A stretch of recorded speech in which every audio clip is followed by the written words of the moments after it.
Well,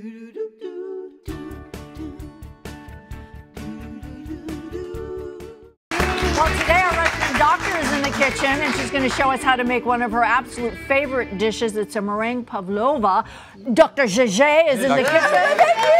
Before we get started on how to make it, please explain to us how we can make the best meringue. So meringues are egg white based with sugar, and egg whites need structure, so we need cold, fresh eggs. Fresh eggs have more acid in them, so they tend to be more stable. Then we add cornstarch and a little bit more acid in the form of vinegar, and that allows us to have this big, fluffy, beautiful, light dessert for the spring. Wow. So let's get going. We've got a pre-tape. Eggs are fresh. Like how do you know? Like the ones in the store? On the side of the carton, there's actually a little code, and we'll talk about it after. There's a little code on there on the side, but if they aren't fresh, we add a little vinegar, and that gets them into an acid state, and we've got great egg whites. I saw you in the kitchen. Yeah, so let's go. We've got a pre-tape from earlier.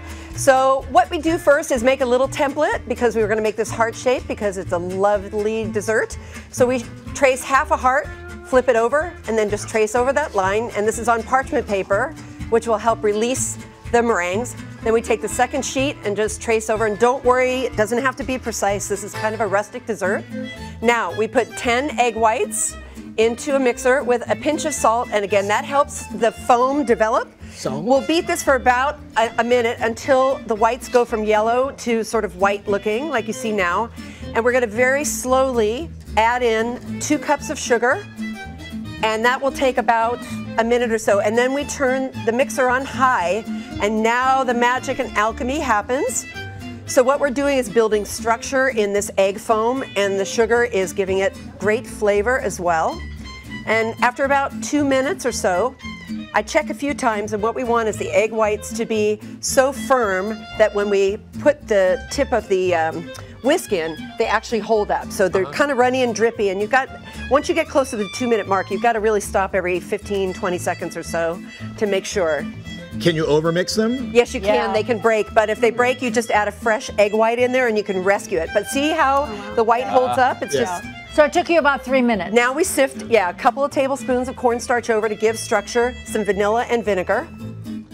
And we're going to fold this in gently. We don't want to collapse those whites that we work so hard to make fluffy.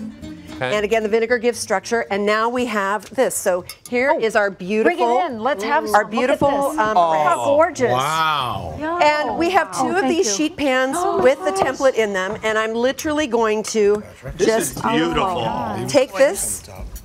Now this has been sitting for a little, so it's a little liquid. Can we just show everybody what this looks like? It's so beautiful. Look how gorgeous. So springy and wonderful. Beautiful. And with an offset spatula or something that is flat, you're just basically going to trace out your egg whites onto this heart. And we're going to do 2 of these. This one doesn't look so pretty, but after you bake it, you can nudge it in here. You can clean it up with a little napkin. Sorry about that. And what you want to do for the top one is you want to actually create a little bit of a well in the middle here to hold your berries, so you want to build up the edges a bit. What a lovely dessert. This is lovely. This is so good. We have a problem. I'm not sure if I like Dr. JJ or Chef JJ better now. So what we're going to do now, we're going to put it into a 180-degree oven. And the reason why we do this, we don't want these to get color. We want it to maintain this beautiful white texture and look that like the tutu of the famous ballerina Pavlova had, Anna Pavlova. How long do you leave it in for, Dr. 90 minutes. So you could do this the night before. That's a long time. Then you turn your oven off, and you let your pans cool for about an hour or 2. Then my tip here, because these can weep, and if there's any humidity in the room, they can weep and get stuck to this parchment paper. So you want to loosen them up with a big wide spatula like this that has a lot of surface area. Get underneath your... After it's been baked. After it's been baked, exactly. Right. So we put them in the oven. This is so good. I can't handle how good this is. And they're going to come out and they're going to look like this.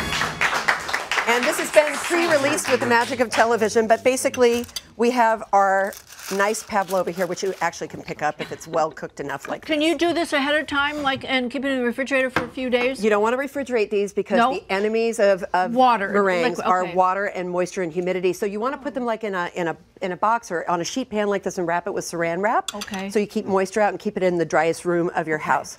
Then to put this together, we have our bottom layer, and this doesn't look so pretty because meringues tend to crack, and that's okay because we can rescue this very easily. How? We have beautiful fillings. So this is whipped cream. mixed with lemon curd, and we use just prepared stuff from Trader Joe's. It's awesome. This is so if you good. want to cut fat and calories, you can use non-dairy whipped topping. We or don't if want you're to. dairy allergic. And so we basically just slather on Oh my God, this is so good. a nice thick helping. Remember, this is just a very, very luxurious but light dessert. This is perfect for Easter and Passover. It is, It, it is. it does have flour in it. And it's gluten-free, and if you use non-dairy topping, it's dairy-free too. Then you take your pretty heart, you put it on top. Wow. We're going to drizzle a little bit of lemon curd on here. Oh, Dr. J, that looks beautiful. Throw on some fresh berries, and what we did, we took about a third of the berries and pureed them to make a beautiful sort of shiny. I think what we're overlooking here, and this is probably the main point, is do they serve this in Nashville? They might, but might it have that actually in is a Nashville? favorite dessert in New Zealand and Australia. It's really a big thing. Far But from it's Nashville. yeah, and then we drizzle some more, and there we have it. We have a beautiful fresh berry. amazing. There you go. So good. JJ!